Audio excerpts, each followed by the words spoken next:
Good morning. I want to talk to you a little bit about Sylvia Plath, who is the last poet that we talk about in this unit.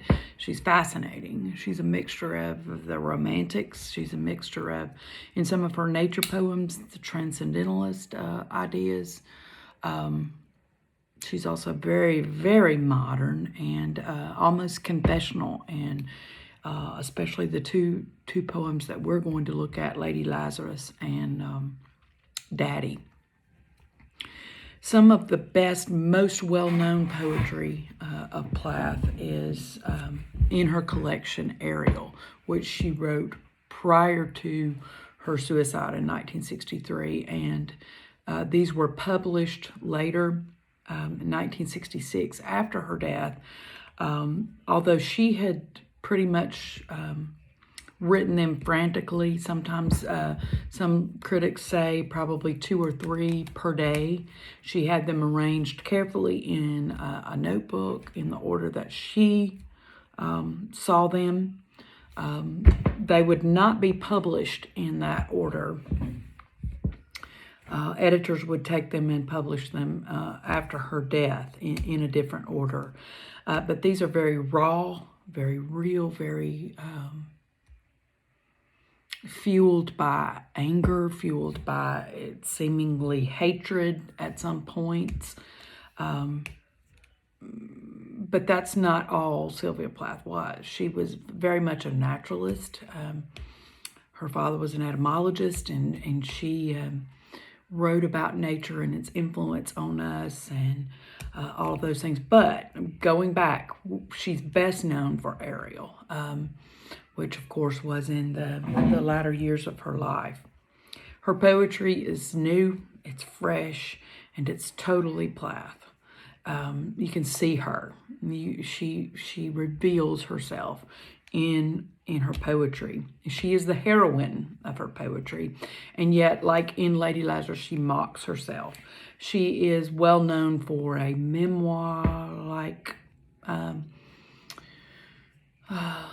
book called The Bell Jar, which has none of the power of the poetry. It does have psychological insight, and we see some depth of Sylvia Plath, but certainly none of the startling, the clarity of and the beauty of the poetry. Her father, very important man in her life, died when she was 8. He died from something that probably could have been avoided. He was a diabetic and refused treatment for his diabetes, and his big toe became infected and pretty much was gangrene, had gangrene, and he actually died from that infection. And maybe because she felt that he could have avoided it, or maybe because she was an 8-year-old child, she didn't really understand, but she seems for the rest of her life to be angry with her father, as you can see in the poem Daddy. Angry with her father, great deal. And there was some accident. Nobody's really sure what exactly happened to her when she was about 10 after her, inability to deal with her father's death in a healthy way. Later, she attempted suicide between her junior and senior year of college when she was about 21. And of course, then at the end of her life, she actually took her life after a divorce, after being responsible for 2 children, and certainly some mental health issues. She took her life in 1963. She was a brilliant student, successful student, met Ted Hughes and married him in what seemed like a match from heaven. He was a poet and actually became recognized before she did. The thing was, it was a very troubled marriage, troubled relationship from the beginning. It broke up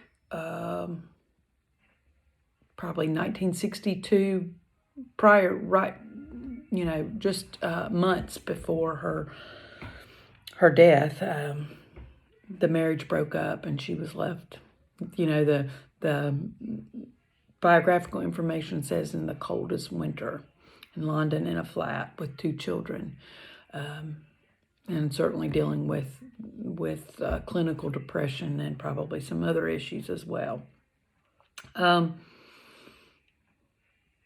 It seems that she added Ted Hughes to her hatred, her anger at her father. She adds that in. You can certainly see it in Daddy. And if you look on the bottom of page 1443, you're going to see that there are 3 attributes, 3 things that she is best known for. One is her lucid stanzas. She's remarkably controlled, very clear stanzas. They are delineated for a reason, not just, how it looks on the page or something like that. Very clear demarcations in content indicated with her stanzas. Her clear diction. You don't have to worry about figuring out, she's not obscure at all. Very clear, almost a startlingly clear kind of poetry that I love. Her dazzling alterations of sound. Once you've heard a Sylvia Plath poem aloud, it seems that the lines stick in your brain. Because they are so clear, and it's such a startling image usually that they're there. They're not obscure. They're readily accessible to most readers of poetry. Sadly, with her death, with her suicide, we lose an absolutely fantastic poet, a poet who, in her short writing career, pretty much altered the course of some American poetry, and certainly would have done so more if she had not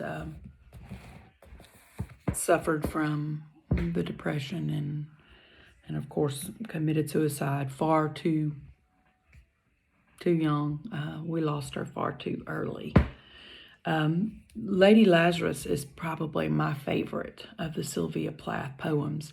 It's on page 1444 and 1445 in your text. And of course, the title itself is an allusion to a biblical story. And Lazarus in the Bible was raised from the dead, of course, by Jesus, a very famous story. And this poem is titled Lady Lazarus. And of course, in this poem, she deals with her suicide attempts, her attempts to die, how she feels upon being brought back to life, what that whole scenario means to her. Read with me. I have done it again. 1 year in every 10 I manage it. And of course, this is an attempt or some kind of threat of death she's 30, in her 30s. A sort of walking miracle, my skin bright as a Nazi lampshade. Even in this poem, she kind of pits Jews versus Germans and alludes to concentration camps. And her father was a Prussian immigrant, Prussian descent, German descent. And so she kind of, in her anger, pits herself against him as a Jew. My right foot, a paperweight, my face, a featureless, fine Jew linen. Peel off the napkin, O my enemy. Do I terrify? The nose, the eye pits, the full set of teeth, the sour breath will vanish in a day. Of course, the napkin is referencing the burial, earlier Jewish burial customs where the napkin was placed on the face, across the face. And she's referring to the stench of death, the deterioration, the rotting of death. Soon, soon, the flesh, the grave cave ate, will be at home on me. I'll be back. There is the specter of death underlying all of this. And I, a smiling woman, I'm only 30, and like the cat, I have 9 times to die. This is number 3. What a trash to annihilate each decade. What a million filaments. The peanut crunching crowd shoves in to see me. Then the peanut crunching crowd shoves in to see them unwrap me, hand and foot. The big striptease. Gentlemen, ladies, these are my hands, my knees. I may be skin and bone. Nevertheless, I am the same identical woman. And of course, the peanut crunching crowd refers to a circus of sorts. And she said, when I was brought back to life, when my suicide attempt failed, there were people there, looking curious. They brought me back to life. Look at this, I'm, regardless of what I look like, I'm still the same woman. Then she refers to this, quote, accident that nobody's sure what she actually did when she was about 9 or 10 after the death of her father. She says, the first time it happened, I was 10. It was an accident. The second time, I meant to last it out and not come back at all. I rocked shut as a seashell. They had to call and pick the worms off me like sticky pearls. And then important lines. Dying is an art like everything else. I do it exceptionally well. I do it so it feels like hell. I do it so it feels real. I guess you could say I've a call. It's easy enough to do it in a cell. It's easy enough to do it and stay put. It's the theatrical comeback in broad day to the same place, the same face, the same brute, amused shout. A miracle that knocks me out. There is no charge. For the eyeing of my scars, there is a charge. For the hearing of my heart, it really goes. And there is a charge, a very large charge, for a word or a touch or a bit of blood or a piece of my hair or my clothes. So, Herr Doctor, so, Herr Enemy, I am your opus. I am your valuable, the pure gold baby that melts to a shriek. I turn and burn. Do not think I underestimate your great concern. Ash, you poke and stir. Flesh, bone, there's nothing there. A cake of soap, a wedding ring, a gold filling. Herr God, Herr Lucifer, beware, beware. Out of the ash I rise with my red hair, and I eat men like air. And again, she comes back to the spectacle of her being brought back or her being discovered. Her suicide attempt being discovered. There's a very large charge for seeing my scars. And then she says, I'm your opus or your main piece, the thing that makes you famous. And then she refers to a cake of soap, a wedding ring, a gold filling. Again, she is back to the Nazis and the Jews in concentration camps. The Nazis, after they've been basically burned, taking the parts of them that the Nazis considered valuable and keeping them. And then she refers to a phoenix. Out of the ash I rise with my red hair, and I eat men like air. The second poem that we're going to look at with Sylvia Plath is called Daddy. It's on page 1447. And again, let me remind you that her father died the complications of diabetes, but the infection began in his big toe, which was black and he had gangrene in the toe, and so that's what she is referring to at the very beginning of the poem. Again, the comparison, the reiteration of her father's German background, his Prussian background, is emphasized even more so in this poem. And of course, she associates herself with the Jewish people, the oppressed, the people put into concentration camps by the Germans. You do not do anymore, black shoe, in which I have lived like a foot for 30 years, poor and white, barely daring to breathe or achoo. Daddy, I have had to kill you. You died before I had time.